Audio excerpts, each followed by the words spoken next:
Bienvenue à tous dans cette nouvelle émission de l'Instant Bible. Aujourd'hui, nous allons explorer les premiers versets de l'Évangile de Jean, connus sous le nom de prologue.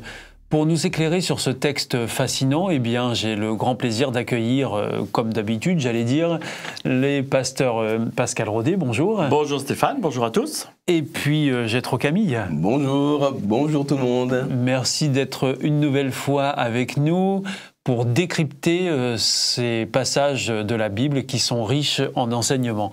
Alors, puisque nous nous intéressons au prologue de l'Évangile de Jean, Pasteur Pascal Rodet, pouvez-vous nous dire comment Jean introduit son Évangile ? Alors, c'est une introduction très, très particulière. On n'a pas l'habitude de voir ça dans les autres évangiles. Ça donne tout de suite la couleur que Jean veut mettre dans son évangile. Et je pense que c'est important de lire ces premiers passages. On vous écoute. Au commencement était la parole, et la parole était avec Dieu, et la parole était Dieu. Elle était au commencement avec Dieu. Tout a été fait par elle, et rien de ce qui a été fait n'a été fait sans elle. En elle était la vie, et la vie était la lumière des hommes. La lumière brille dans les ténèbres, et les ténèbres ne l'ont pas accueillie.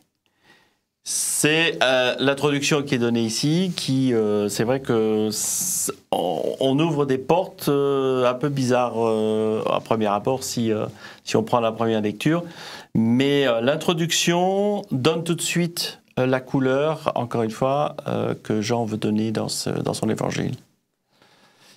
Pasteur Gétro Camille, est-ce que dans la Bible, on a d'autres textes qui commencent comme ça, un peu à la manière de Jean ?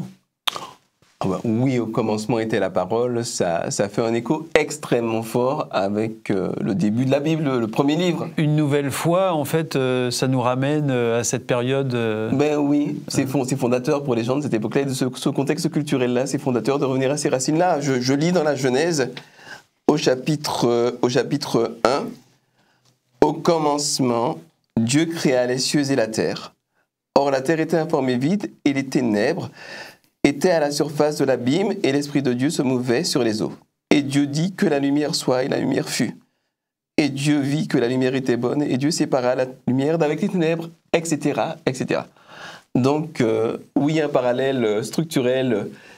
C'est pas innocent de la part de Jean, c'est très volontaire. Parce qu'on retrouve de toute manière ce parallèle entre Jésus et Dieu un petit peu partout dans le livre de Jean. Et alors, est-ce qu'on peut s'arrêter un moment sur...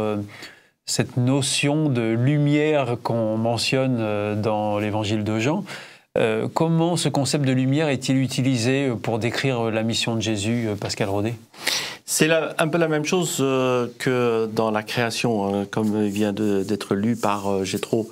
Dans cette création, on retrouve ici un moment où on est dans les ténèbres, donc la nuit constante, sans étoiles, sans rien, c'est l'obscurité complète, une forme bizarre de rocher, enfin il n'y a rien de vivant. Et puis il y a cette fameuse petite lumière qui permet de se dire, là il y a la vie. Et ça, c'est une image à chaque fois que l'on peut, parfois peut-être que certains ont vécu, il suffit d'être en pleine forêt de nuit, on est content d'avoir la lampe torche pour savoir où on va. C'est pareil pour quand il y a des coupures d'électricité, on est content de mettre la bougie pour au moins avoir cette petite lumière au milieu de l'appartement. C'est la vie qui est encore présente, même si tout autour de soi c'est noir. Jésus, c'est la même chose, et Jean veut le montrer comme ça. C'est-à-dire qu'il veut montrer introduire ce ministère de Jésus dans cette même image. La lumière, c'est la vie. Et la vie permet à chacun de pouvoir s'approprier cette possibilité de vie et d'être créé ou recréé dans une situation. Et c'est ce que Jean veut montrer pour Jésus. Alors donc, Jean décrit ou présente Jésus comme étant la lumière. En quoi cette idée peut-elle changer notre perception de Dieu et notre relation avec lui dans notre vie quotidienne, Pasteur Gétro Camille ? Alors, j'aime beaucoup cette affirmation-là parce que Jésus vivait dans un milieu ultra-religieux. Et quelque part, cette déclaration-là, ce qu'elle dit, c'est que précisément parce que ces gens étaient ultra religieux, ils étaient dans les ténèbres.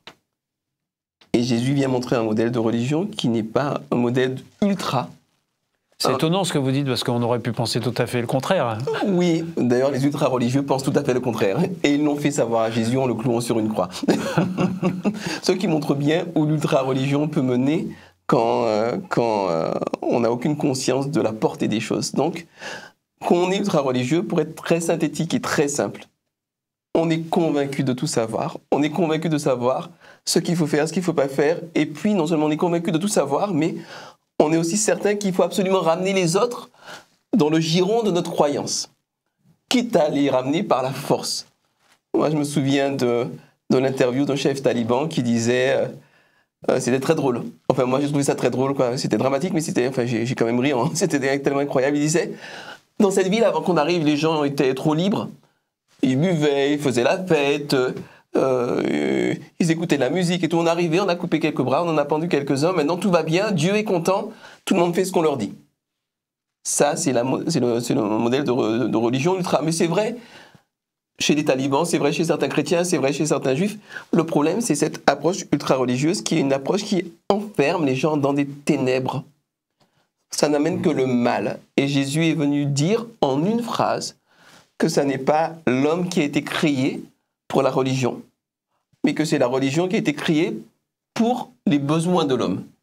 Et quand on comprend les choses de cette manière-là, d'un seul coup, on est éclairé, les préceptes religieux font sens et on les applique, si on veut, avec plaisir, avec joie et surtout avec compréhension, donc en étant éclairé par ce que Jésus a démontré. Alors, pasteur Pascal Rodet, est-ce que le prologue de Jean ne parle que de Jésus? Le prologue de Jean parle en effet de Jésus. Après, il y a dans ce prologue les conséquences de cette relation avec Jésus. C'est-à-dire qu'elle ne parle pas que du personnage qui est unique et il n'y a plus personne autour. Non, il est là pour d'autres personnes. Et c'est ce qui fait aussi l'importance de cette prologue qui montre la mission de Jésus. C'est ce qu'on peut lire par exemple dans Jean au chapitre 1er toujours. Et si on lit le verset 12, il rappelle, alors je vais juste lire un peu le verset d'avant. Elle est venue chez les siens, on parle toujours de cette lumière, de cette parole, et les siens ne l'ont pas reçue.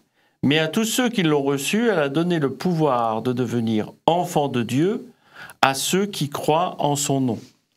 Donc ça, c'est quelque chose aussi de révolutionnaire et qui est la conséquence de cette découverte de ce Jésus, de cette lumière, de cette parole qui est venue sur terre.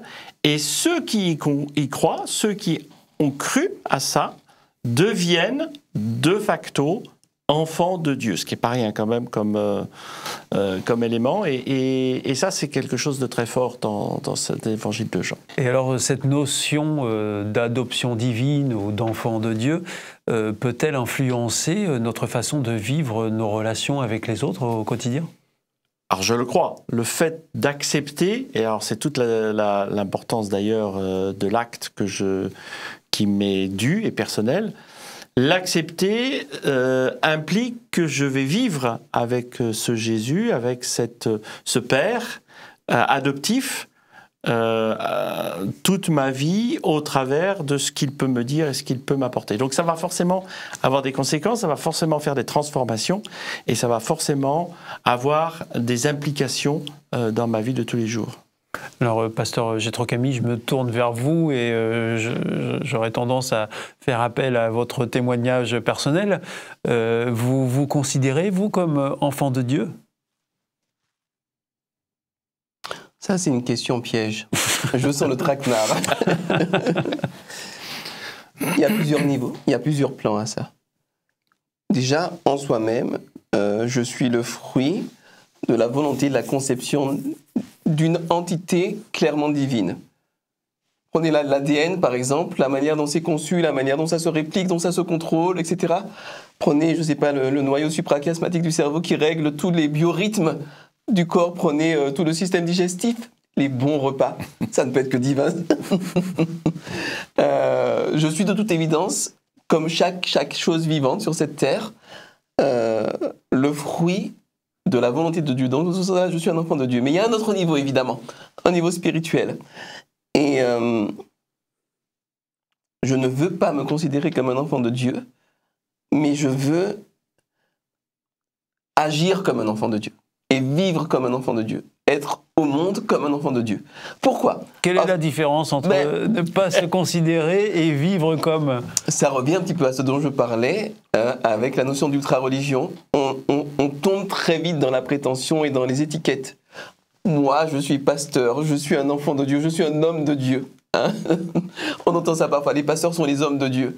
Et très vite, les étiquettes servent à masquer des vies de médiocrité, d'hypocrisie, des failles. Je préfère personnellement regarder ma médiocrité en face, regarder mes failles et mes limites en face, mes manquements en face, et avoir le modèle de l'enfant de Dieu tel que Jésus le révèle, et j'essaie d'avancer vers ça. Par contre, je ne prétends à rien. Malheureusement, le Seigneur m'a doté d'une certaine lucidité, donc je ne peux pas trop me mentir à moi-même. Donc je ne peux pas dire « je suis un enfant de Dieu », bingo, dans ce sens-là. Mais être un enfant de Dieu, c'est une bénédiction, c'est fantastique. D'ailleurs, je ne sais pas si on a encore un petit peu de temps, mais... Oui, on a encore un petit peu de temps. Je change d'évangile. Je suis dans l'évangile de Matthieu. Et Jésus fait une parabole où il explique qu'à la fin des temps, il y a un tri. Je suis dans Matthieu, donc 25. Hein. Matthieu chapitre 25, à partir du verset, disons, 33. Donc je résume un petit peu quand même. Il y a donc la fin des temps, le jugement dernier, et puis il sépare les brebis, les gentils des boucs, les méchants. Et le roi dira à ceux qui sont à sa droite, « Venez les brebis, venez vous qui êtes bénis de mon Père, possédez en héritage le royaume qui vous a été préparé dès la fondation du monde, car j'ai eu faim et vous m'avez donné à manger, j'ai eu soif et vous m'avez donné à boire, j'étais étranger et vous m'avez recueilli, j'étais nu et vous m'avez vêtu, j'étais malade et vous m'avez visité, j'étais en prison et vous êtes venus me voir. » Alors les justes lui répondront, « Mais Seigneur, quand est-ce que nous avons fait toutes ces choses ?» Et le roi répond, verset 40, « Je vous le dis en vérité, à chaque fois que vous avez fait ces choses à l'un de mes plus petits de mes frères, vous me les avez faites à moi-même. » Et donc, ce que je veux dire, c'est qu'il y a plein de gens qui sont des enfants de Dieu et qui agissent en tout cas comme des enfants de Dieu sans se poser la question. Il y a plein de gens qui font le bien sans penser « je fais le bien ». Il y a plein de gens qui se soucient des autres sans se mettre une étiquette « moi je suis juste et moi je suis un faiseur de bien ». Donc je pense que c'est une des caractéristiques des enfants de Dieu, c'est de ne pas trop se préoccuper de leur statut et se préoccuper des autres. Pasteur Pascal Rodet, je ne vais pas vous poser la même question. Je voudrais revenir avec vous sur cette notion de lumière et de ténèbres qu'évoque Jean dans son prologue. Comment est-ce que nous pouvons appliquer cette image à nos choix quotidiens et aussi à notre manière d'agir dans le monde ?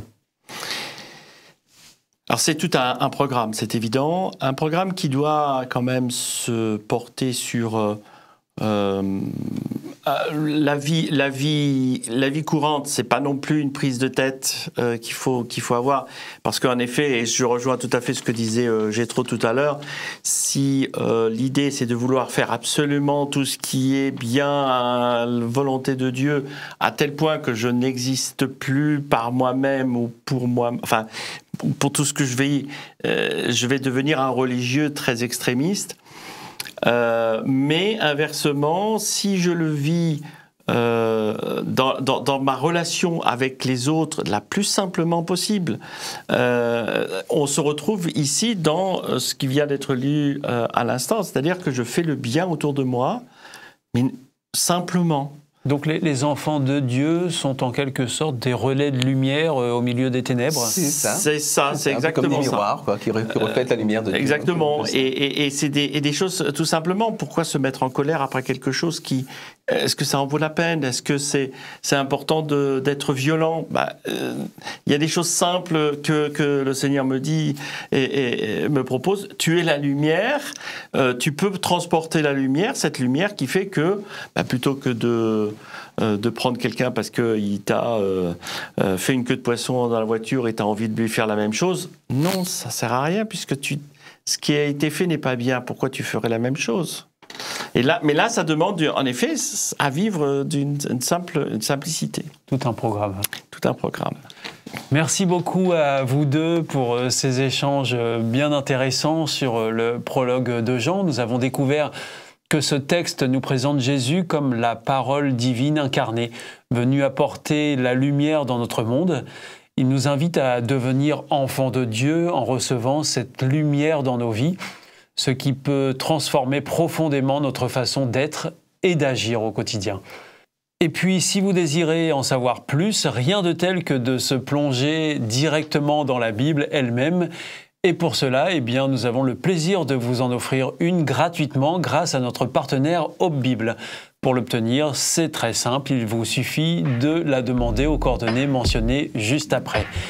Messieurs, merci beaucoup. Merci. À très bientôt. Merci de nous avoir suivis. Au revoir.